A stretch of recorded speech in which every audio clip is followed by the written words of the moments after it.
The views expressed, opinions given, and any communication made between the hosts and guests of What Are You Afraid of Horror and Paranormal Show do not necessarily reflect the views or opinions of Para X Radio, EMC Network, or all services that play this show.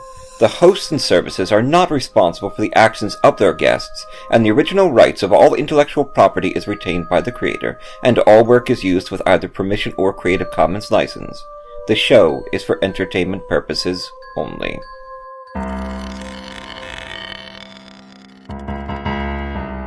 I'm horror author T. Fox Dunham. And I'm horror author and filmmaker Phil Thomas. And tonight we're asking you, what are you afraid of?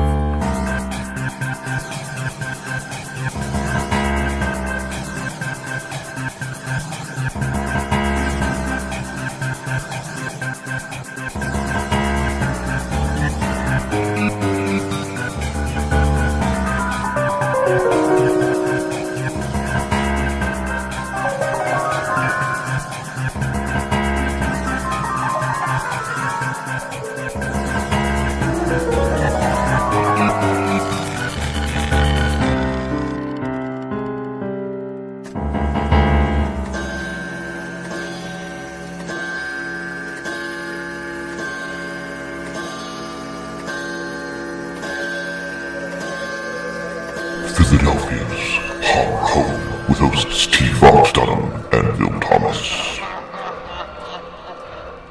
This is T. Fox Dunham at What Are You Afraid of Horror and Paranormal Show. Of course, we are Philadelphia's home for horror, and we speak to paranormal investigators, ghost hunters, horror film directors, all sorts of strange and weird people. But we're a dark magazine, so we also like to talk about noir, crime fiction, and speak to the authors thereof. Now, we have a great friend of the show. He was on last year when we were at Fort Mifflin, and he's back to promote his new story in an anthology that I'm also in, called A Time for Violence, out from Close to the Bone. It's an incredible anthology of debut and premiere crime, horror, and noir authors, including the likes of Joe Lansdale, Andy Roosh, Richard Matheson, the great T. Fox Dunham, and other amazing authors, and we'll be interviewing them as the months go on. The book will be out on May 1st, and you can pre-order it now off Amazon, or check out a link at our website at www.whatareyouafraidofpodcast.com, or go over to Close to the Bone and check them out. But the anthology will be out May 1st. And we're speaking to Philadelphia's own Tony Knighton. Hi, Tony. How are you? I'm doing great, Fox. How about you? I'm hanging in there, enjoying speaking to Mr. Don Ellison tonight in Gettysburg. He's a fantastic ghost story collector and storyteller, and it was just so great having a man of his caliber on episode 110 and 111. So, how long have you lived in Philadelphia, Tony? Most of my life. We came to Philadelphia when I was in third grade and moved away once and came back. And then I was in the service and I came back, and I've been here ever since. If you look at different cities, and from being in the service and traveling, I'm sure you've seen many different cities, and they all seem to have a unique character that's reflected in the local author's stories. If you had to write Philadelphia as a character, what kind of traits would you give that character? Wow, that's a good question. I have heard it described and kind of concur with the idea that Philadelphia is pretty much a punch-in-the-nose kind of town. So if I had to write Philadelphia as a character, he'd probably be a guy, he'd be feisty, not necessarily nasty or mean, but tough. Pretty smart. Probably went to Catholic school. I'd have to think more about it, but oh, that's perfect. Actually, I think you got it right off. I like to jump in and see the spontaneous ideas that authors come up with for this sort of thing. So thank you so much for that. That was great. Okay, so yeah, it's fun.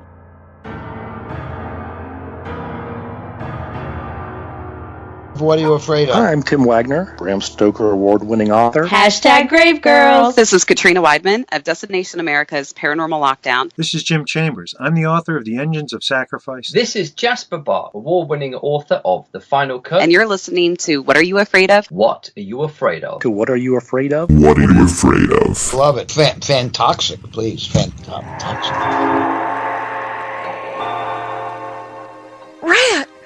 Rat, where are you going? I'm going back to the Paranormal View, back where I belong. Please, take me with you. No, I'm through with everything here. I want to see if there's something left in life I haven't explored.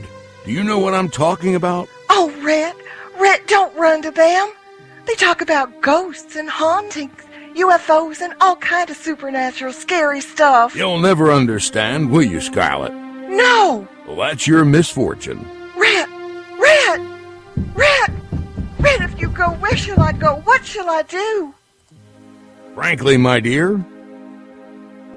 Line! Oh, you gotta be kidding. That's the Paranormal View with your host, Henry Foister, Jeffrey Gould, and Barbara Duncan. Every Saturday night at 8 p.m. Eastern, exclusively on the Para X Radio Network. Mobster Swears. Submitted by John C. Fowler, Philadelphia, Pennsylvania. John C. Fowler is founder of the Midnight Watchmen, a paranormal investigation group in the Philadelphia area. Read by David Walton. We have tested and debunked many pieces of equipment over the years, but a few have given us surprises along the way. Using a shack hack, Radio Shack Radio hacked to be more of a Frank's box which scans radio frequencies that spirits can allegedly use. We were at Stemmy's place, former Black Horse Inn in eastern Pennsylvania, and while investigating the basement we stopped by the steps area that Johnny, a mobster, was shot and killed at with a Tommy gun. We turned on the shack hack and started asking questions. Immediately it started cursing at us, F you, F off. Now this device uses regular FM, AM stations, so nothing like that should be coming over the airwaves. It continued cursing and even saying I am 6. At that point the room began to feel like we were surrounded and being watched, unnerving the 3 of us in the room. I continued asking questions until I asked another investigator to come down and see if it continued after I left. It changed and stopped cursing and instead had voices that said, "Please don't hurt me." Listening to the audio later during review made me realise we had a special night indeed at that building. John C. Fowler can be found at the following websites: www.midnightwatchmen.com and www.paranormaldictionary.com.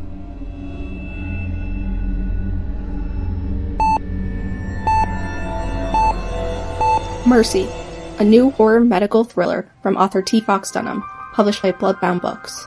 Based on the author's horrific battle with a rare form of lymphoma that involved intense chemotherapy and radiation, Fox turns the horror of his experience into terror on the page. William Sain is dying of cancer. On most days, death seems like a humane alternative to the treatment.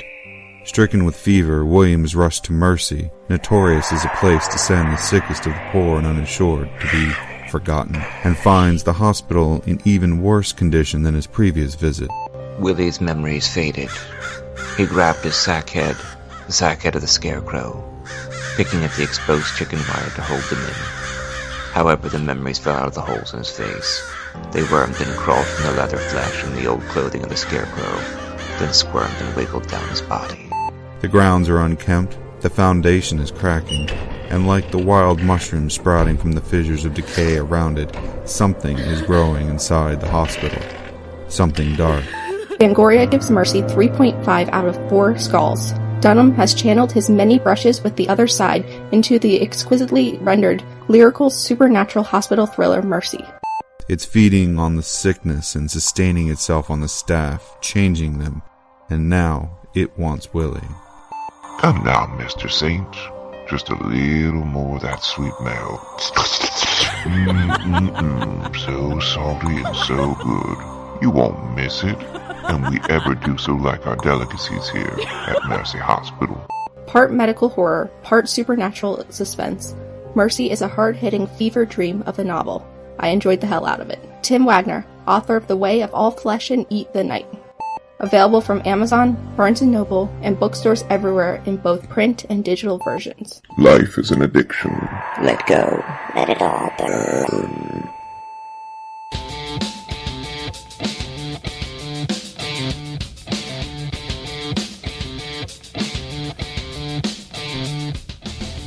Oh, hey Heidi, what are you listening to? Heidi! Heidi! Oh, hey Steph. Hey, what has your attention? Oh, I'm listening to Para X, the calling radio show. Have you ever heard of it? No, I haven't. What's it all about? Well, it's hosted by three guys, Jerry, Alan, and Will, and they talk about paranormal investigations, UFOs, cryptozoology, psychic phenomenon, all sorts of stuff. Oh, well, it's kind of like The Gathering, but on Wednesday, right? Yep, you got it. The Calling. The Calling. The Calling. The Calling. The Calling. The Calling radio show every Wednesday night at 8 p.m. Eastern Standard Time only on Para X. So, a little bit about your background. Tony Knighton's novel 3 Hours Past Midnight was published in 2017 by Crime Wave Press. His novella and story collection Happy Hour and Other Philadelphia Cruelties was published in 2015, also by Crime Wave Press. His stories are included in the anthology Shock Lines, Fresh Voices in Terror, published by Cemetery Dance, congratulations, Year's Best Hardcore Horror Volume 1, published by Comet Press, Equilibrium Overturned, published by Grey Matter Press, congratulations, and The Oxford Files, published by White Lightning Press. He has also published short fiction in Crime Factory, Trigger Warning, Static Movement Online, and Dark Reveries. Tony is a lieutenant in the Philadelphia Fire Department. How did that start? Kind of by accident. During my misspent youth, I worked as a roofer, and every wintertime I just, I begin to cringe and think, I got to find something else to do. And I was listening to the Soul Station one day, and there was a public service announcement that the Philadelphia Fire Department was taking applications. And I just thought, hey, I think I might be able to do that.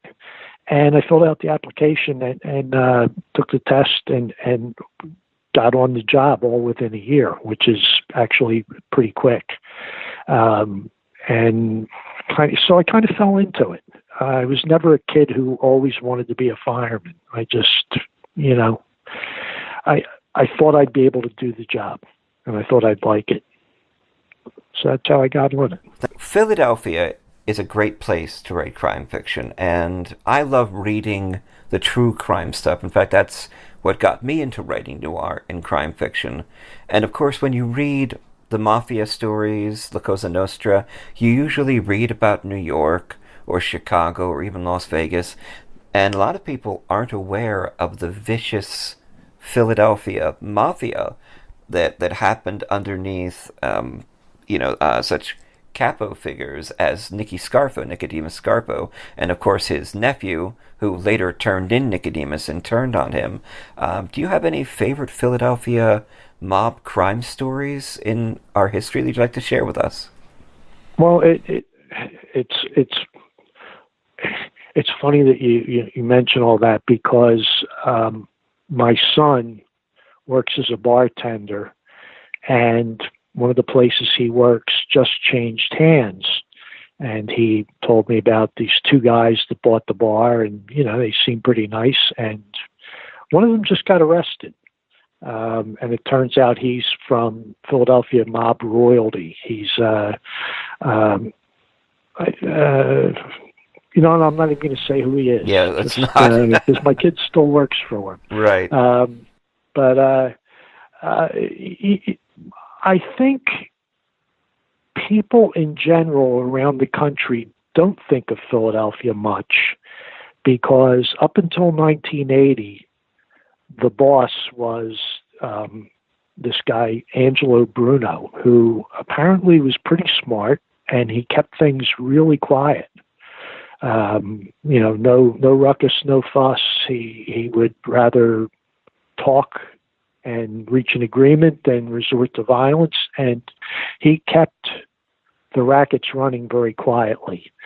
And then gambling in Atlantic City happened, and in 1980 it sort of blew the roof off Philadelphia and New York. Everybody wanted a piece of it, and Mr. Bruno got murdered, and many others here in town. And I think because at the same time a lot was happening in New York and in Jersey itself, a lot of that stuff got overlooked. I mean, we all know about it here, but you know, perhaps the other stories tended to diminish Philadelphia's zone. Right. In fact, my story, In A Time for Violence, it's coming out in May. Again, you can pre-order that over at Amazon or check out Close to the Bone, and we'll have links for that anthology up at www.whatareyouafraidofpodcast.com, including a written interview that Tony Knighton did, and we'll be speaking to the other authors, some of the other authors in the book, and posting their interviews over the months to come as we celebrate this premiere debut noir fiction. It's the best noir fiction coming out in 2019. Some amazing authors are going to be in it. So, Tony, what inspires you to write a story? What's your process? That's kind of a tough question, because so many of my stories, I'll start and I might get a page worth, and then I stop, and they might sit for a week, they might sit for 3 or 4 years, and I'll come back to them, and you know, I'll have that germ of an idea, but sometimes it takes an awful long time for it to really take shape.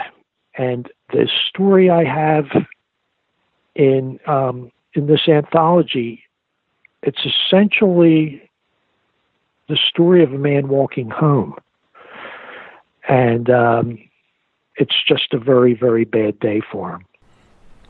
Yes. And he's not, you know, he's not a gangster or anything like that. He's just a normal sad schnook. And I wrote the first page, the first part of his walk, probably about 10 years ago. And I showed it to someone, and they said, "You got a story here." And I couldn't see it yet. I just had this description of this man walking along the streets. And I had something about him going by St. Madeline's on Green Street in Mount Airy. And that was about it. And I somehow I knew he was drunk, and I knew he was walking home, and that's all I had. And I lost my draft of it.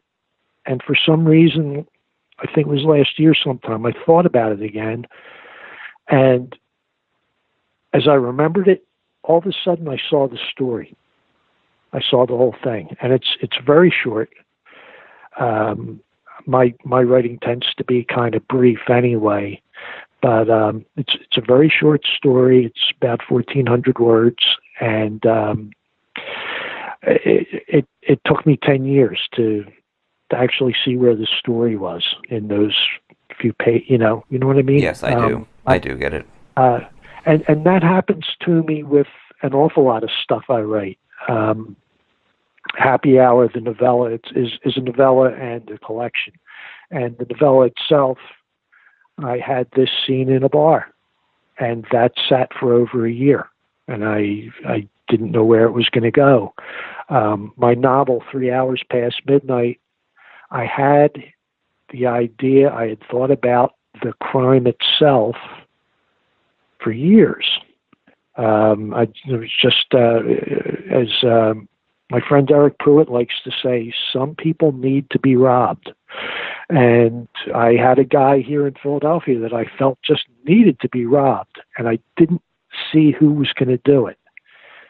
And the moment I sort of had this character, I saw the whole story. But I had the idea for it for years without doing anything with it. I don't know if that's a strange way to work or not, but it seems to happen to me a lot.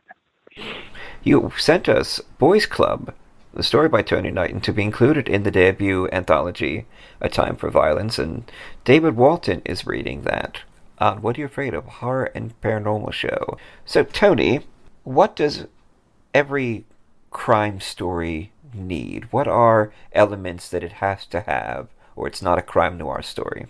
I think for it to be interesting, something has to go wrong somewhere. The most interesting crime fiction to me, it generally falls under the huge umbrella of a heist gone bad.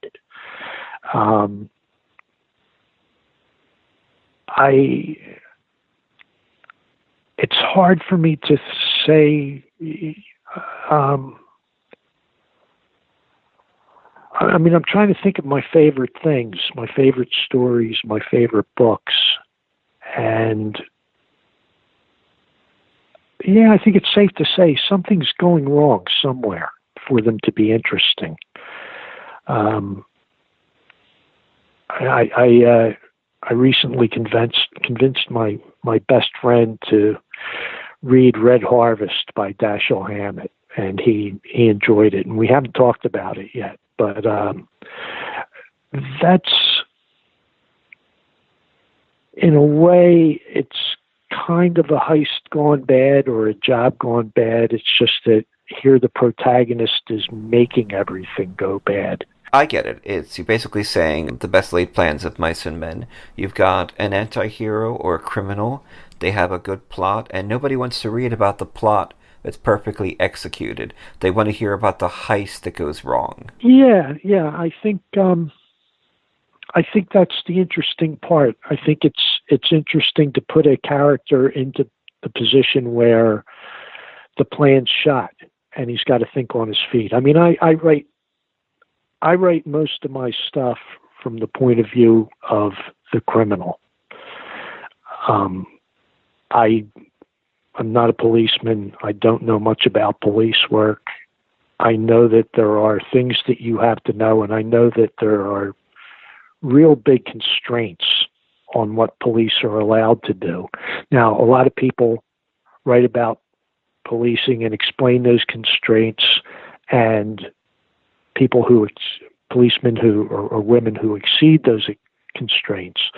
But I started writing from the point of view of the criminal almost right away, because those guys can do whatever they want.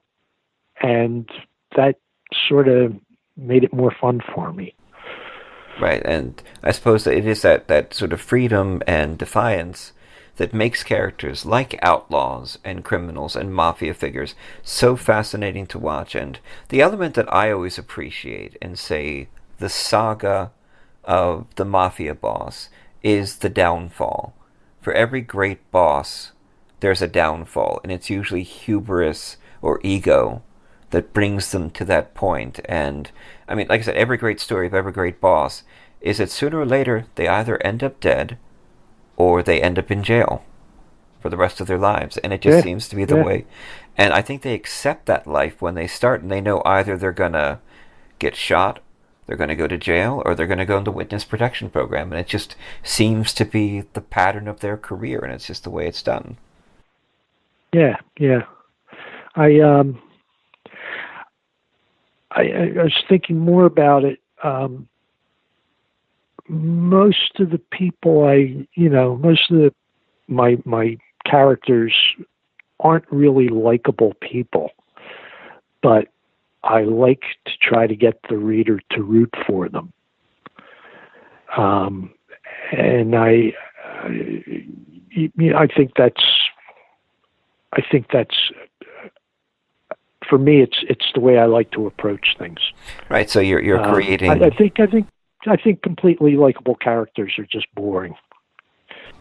Right. So, but you always want to find some way to get the reader invested in them and sympathetic to their cause, which can be very difficult when working with a dark character like a criminal, especially some with blood on their hands, and that takes talent to be able to do that.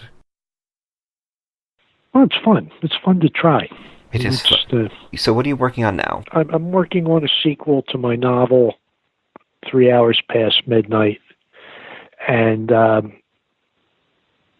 I wrote, that features a character who I first wrote a short story about. And the short story was called Mr. Wonderful. And the story starts with the character coming to in an overturned car that's sitting in a shallow creek, and on the road above him, he hears a siren go by. And when he tries to move, he realizes that his collarbone's been broken, and he's all alone. His partner's left. And that was what I started the story with. I just had this picture of a guy in an upside-down car, strapped in. And I just sort of took it, step by step. What's he going to do now? And I got him out of, I got to get him out of the car. Then I've got to get him out of the creek. And it's wintertime. It's icy, and he's cold, and he's got a broken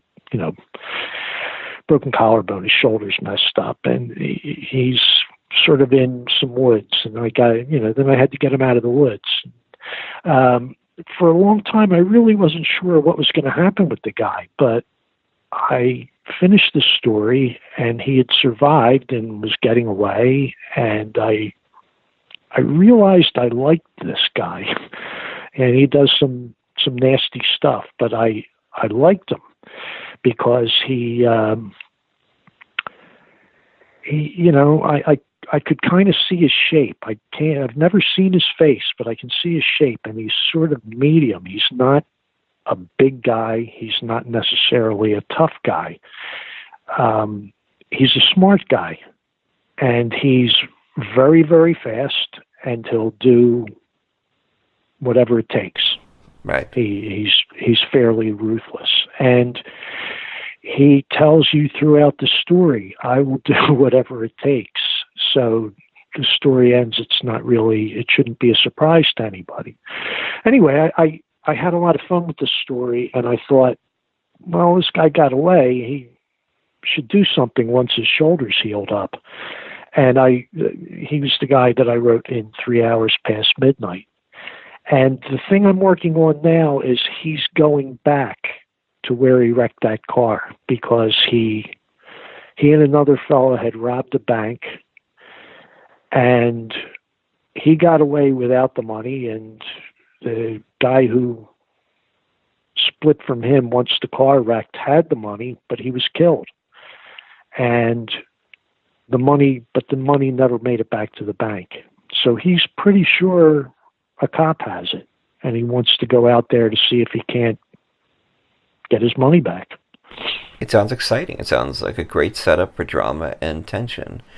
So who are your favorite crime noir authors currently writing that you like to read? Currently writing? That's tough. There's tons of guys. There's some guys that we both know who their work I really, really like. Here in Philadelphia, there's my friend John McGoran, who I've known for forever. I first met him in the music scene. He's a good musician.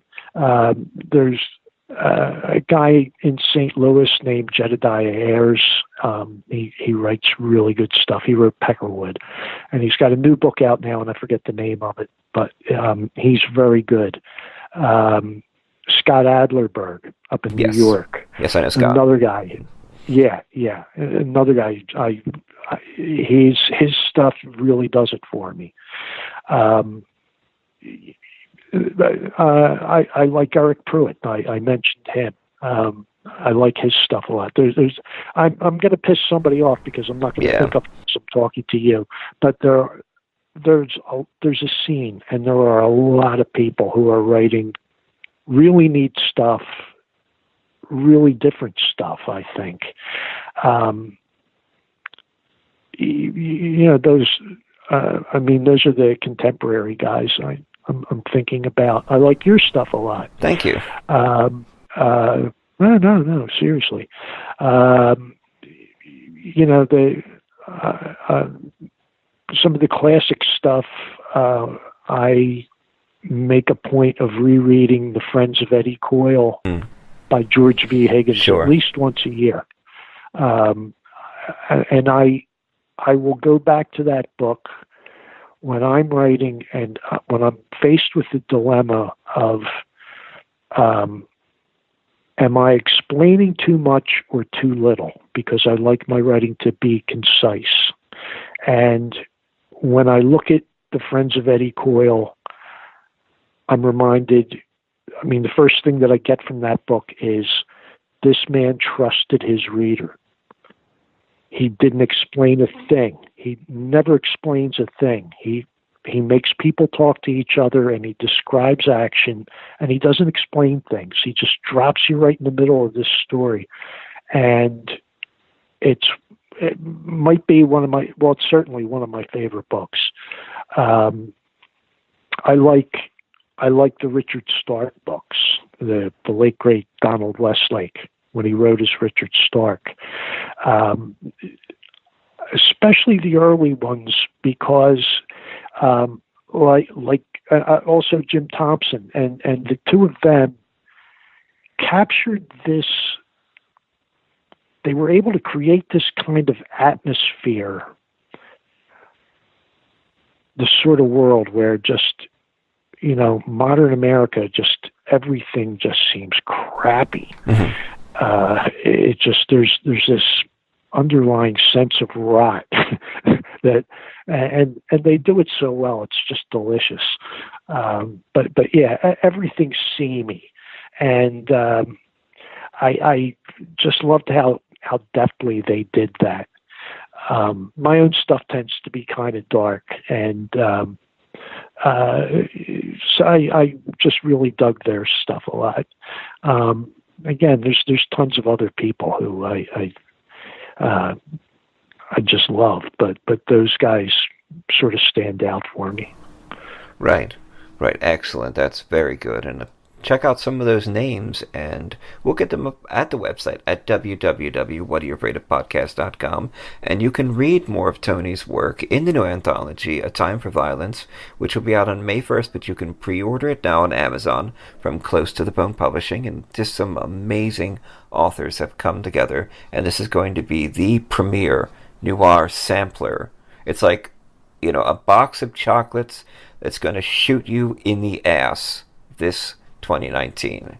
We're talking to Tony Knighton. So Tony, how do you find your markets where you sell your books and your stories? How do you find the magazines and publishers for those?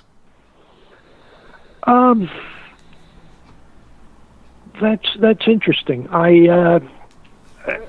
When I started out, I found somebody turned me on to the it's like a search engine, Duotrope. Yeah, sure. And I used that.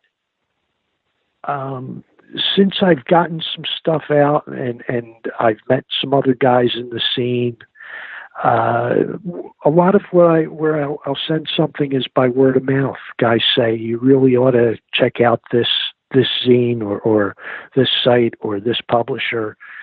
They're doing interesting things. And that's mostly what I'm drawn to. I like to try to send stuff out to places who are publishing stuff that I dig. So I'd say probably both. Probably more by word of mouth now that I know some of the other guys and gals in the, that are doing stuff that we like. the nice professional people at Gray Matter Press gave me a heads up about a publisher to look at. Yeah, Tony's an old friend. Yeah. Yeah. Tony and Sharon. They're both very generous and very professional. I really liked working with them. And more people should know about their stuff. Well, that's Gray Matter Press. That's Anthony Riviera and Sharon Lawson, and they're putting out some great, and they put out some great anthologies. I was in two of them, Omnious Realities and the music one, and of course they just released John Foster's The Isle, which I hear is very good, and we'll have John Foster on the show too. And Tony is a wonderful guy. He's incredibly creative. He's very professional. But he and I have gotten into some long conversations to 4 a.m. while the wine is flowing, and he's just, yeah, I mean, it's a whole different side of Tony, and watching him go nuts over the Super Bowl was something to see this year. So speaking of crime and noir and new authors coming in, what sort of advice would you give to an author who's just getting started, knows nothing about the industry, and would like to start having some success publishing? That's I just basic stuff. I'd say, keep reading everything you can. Try to keep your output, your writing output up there. Even if you're not happy with it, finish things and start sending stuff out. Like I said, Duotrope is a good resource. There's some other search engines like that are really handy, and they're easy to use. I'm barely literate on a computer, and I had no trouble using these things. I'd say it's important to always be polite, because you're going to be communicating with readers, at magazines and publishers, mostly through letters, email. And this is the only sense they're going to get of you, probably. And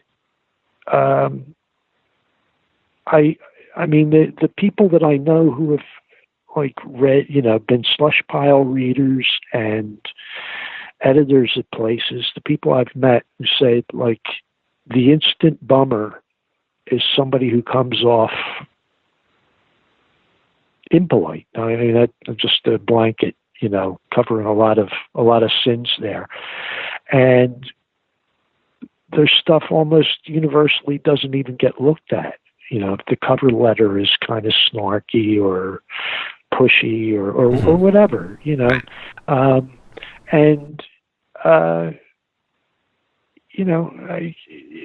after you've finished a piece, look at it again. I'm kind of a compulsive editor. I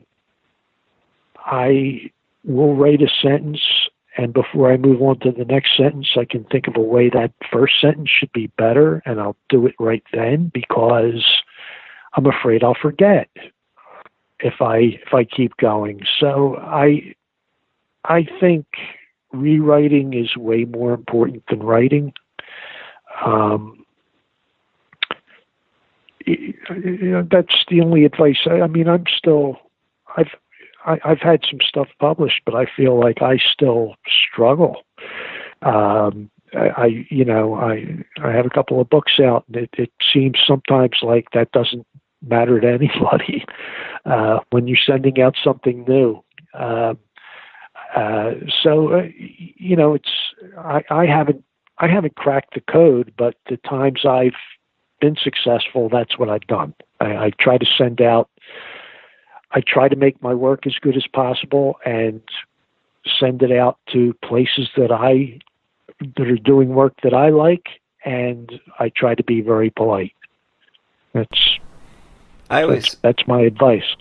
Always resist the urge to. There's a couple things I resist the urge to. One thing is to offer incentives in cover letters, like if you publish me, I'll make sure you get this, this, and this, and I'll heavily promote and this and that. So I stay away from that, and always treat unprofessionalism, because I'm afraid there are some unprofessional editors out there. Treat them with professionalism. Never take it personally, even though it is sometimes personal. Don't create a stink, just walk away, kind of thing. Just, don't go on Facebook and start a war. Yeah. I had a funny experience, and I won't mention the periodical. I sent 3 things to them over the course of a few years, and the editor always ended by saying, "I'm happy to look at anything else you do." He never took anything I wrote. He was flip and scathing in his, very short critiques of everything I sent him. Very dismissive, but which I found unprofessional. If you don't like something, you don't, just say this isn't for us. And his criticisms were unhelpful, but I still would, write him back and say, "Thank you very much. And I'll certainly send you out the next thing I have." The guy never did publish me, but I never lost my cool with the dude. And who knows, he might do something in the future, and I'll send him something else. I liked what he was doing. He liked my stuff enough to say, "I'm happy to look at anything else you want to send me." So, that kept me going with him. I'm sorry I never cracked that, that code, but I will say everything I sent him and he rejected, I published at the next place I sent it right. to. I do the same. So, I didn't clear his bar, but I think he would still, I think he still likes me as, someone who submitted to him. I never burned that bridge, right, is my point. Right. And I think that's really important, because I always had a sense that a lot of these people all know each other. And if you get angry and send off a scathing letter, I think news of that will get around. It'll ripple. It'll be like throwing a stone in a pond. Yeah. I think it will. And why handicap yourself that way? Just accept it politely and move on to the next market. And don't create any drag for yourself that you have to overcome. I think that's exactly. Yeah.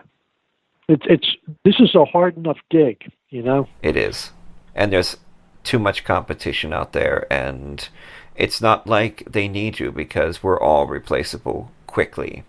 They'll just move on to the next guy. So, Philadelphia, we both love Philadelphia, and I'm sure you've seen from my Facebook posts how much I love going into the city. What are your favorite areas of Philadelphia? What do you love about it? Oh, wow. That's tough. I've probably spent most of my time here in the northwest part of the city, Mount Airy, Germantown, Roxborough. I lived downtown for about 5 years in what the locals called St. Edmunds Parish, down at 23rd and Snyder. And I've kind of liked everywhere I've been. I've been a fireman now for 34 years, and I've worked all over the city, and I love different parts of the city for different reasons. I worked at Belgrade and Huntington Street, and we were 2 blocks away from Stocks. And I never knew about Stock's pound cake until I went there, and it's the greatest pound cake in the world. If you like sausage, that's the place in the world to go, that neighborhood. Fishtown, Port Richmond. I spent 6 years working in South Philadelphia, downtown, and I loved every minute of it. Every minute of it. I just really enjoyed it. The old world and the new. I worked at the firehouse in Germantown twice and loved every day of it. Both times I was living probably about 7 minutes away from the firehouse, so it was an easy commute, but I loved the guys I worked with. I loved everything about the neighborhood. I grew up, I went to Germantown High School. I did roofing all through Germantown. When I went to that firehouse, I found out about whole pockets that I never knew existed. It's just such a neat neighborhood. I could probably go on about every place I've ever worked. And even the places that I didn't want to go to, I ended up having a lot of fun. And I always, no matter where I worked, I always felt safe. Even, when I worked in really bad neighborhoods, I mean, I've always had rotten cars and they always break down. And no matter where I broke down, people were helpful to me. A couple guys helped me push my car off the road one time. They asked me if I needed to make a phone call. It was way before cell phones. I live around the corner. Come to my house and make a call. I got stuck in the blizzard of '96. I got stuck in a drift trying to make it into work. Oh my! And a lady made a bunch of kids help push me out. She harangued them. You help that man. And it's just, if you want to find bad things about Philadelphia, they're easy to find, but I love the place. As do I. And there's just something about it. Yeah. And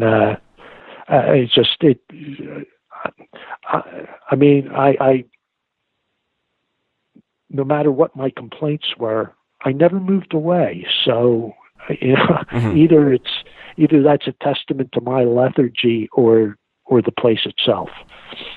Well, Tony, it's been incredible talking to you this evening, and I'm so glad we could set this up and bring you back on the show. And I'm sure you'll be back in the future, too, being a Philadelphia author like myself. Now, we're going to end the show with Boys Club that you did. And this is read by David Walton, and the anthology is A Time for Violence. It's coming out in May of 2019. You can find it on Amazon, or go over to Closer to the Bone, the publisher, or you can check out links at our website at www.whatareyoufraidofpodcast.com, and plus find all of our previous episodes, our archive of ghost stories read by our voice actors, articles, and the written interview with authors like Tony and other authors, plus recipes and all sorts of cool things over at our website. And we're on ParaX Radio at Friday night at 9 p.m. Eastern Standard Time, and you can find us at all major podcast services. Well, thank you so much, Tony, for being on the show. Oh, thank you, Fox. This was a gas.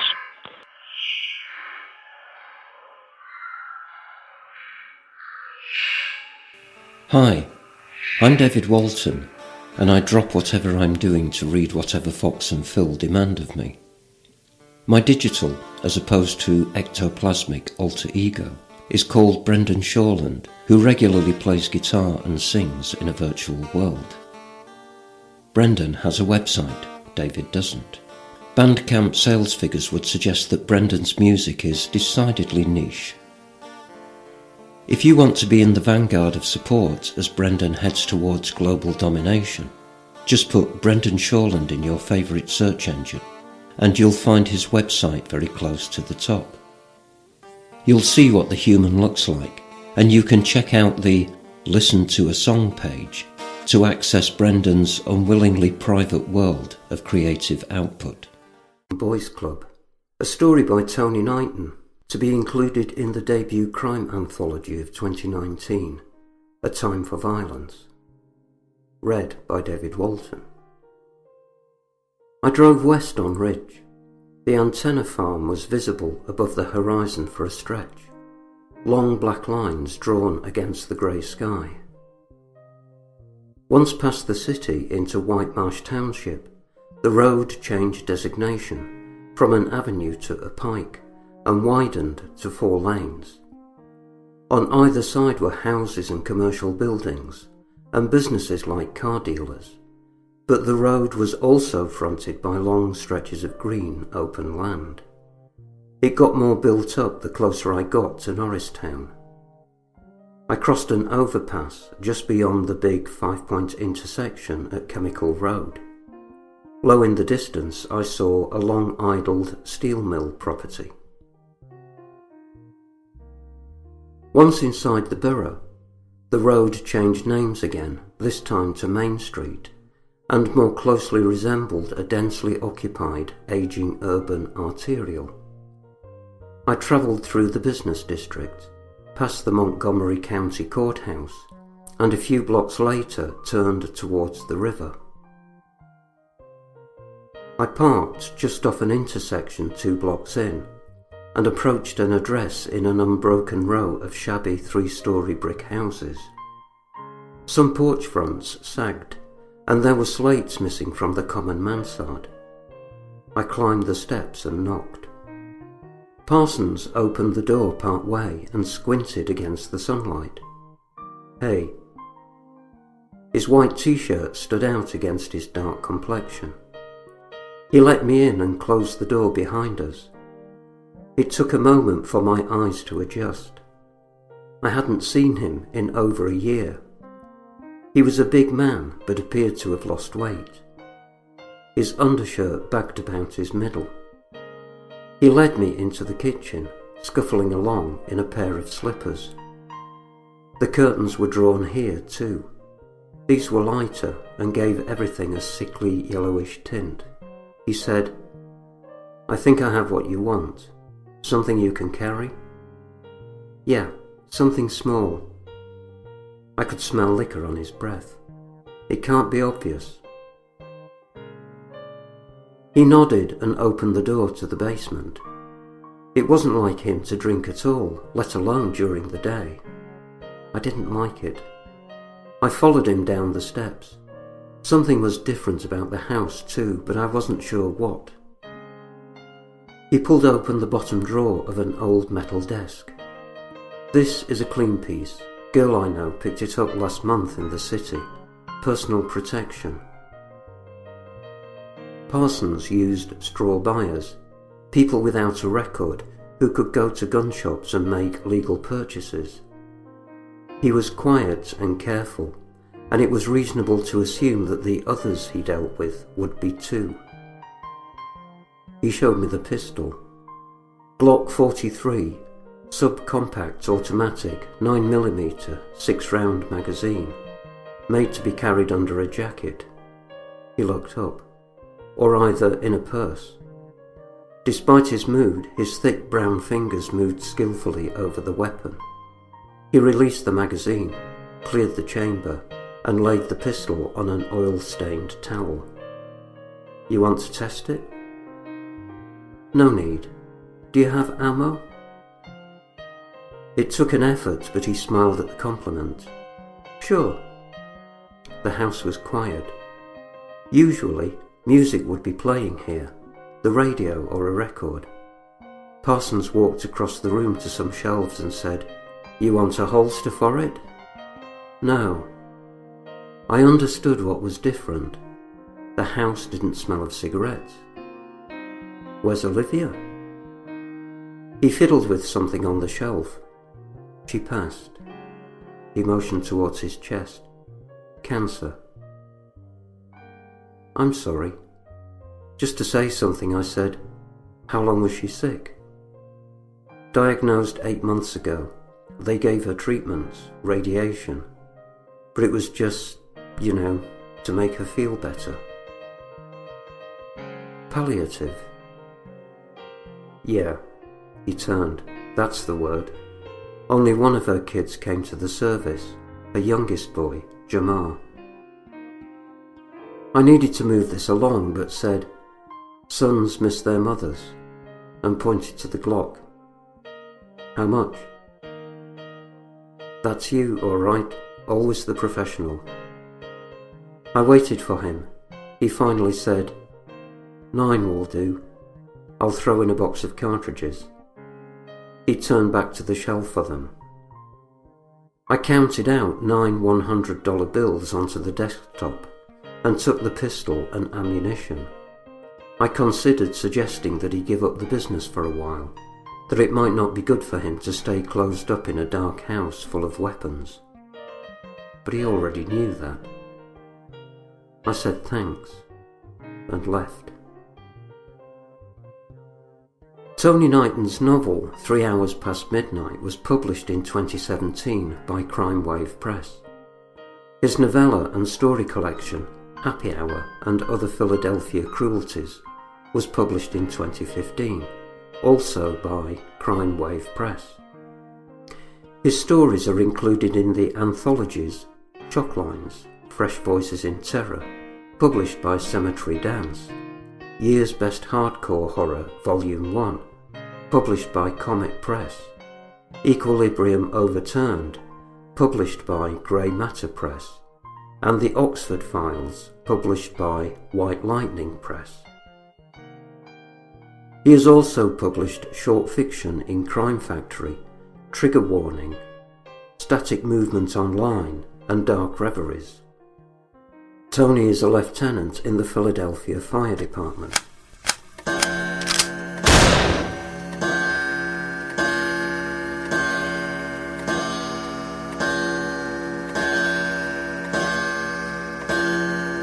So if I had to write Philadelphia as a character, he'd probably be a guy, he'd be feisty.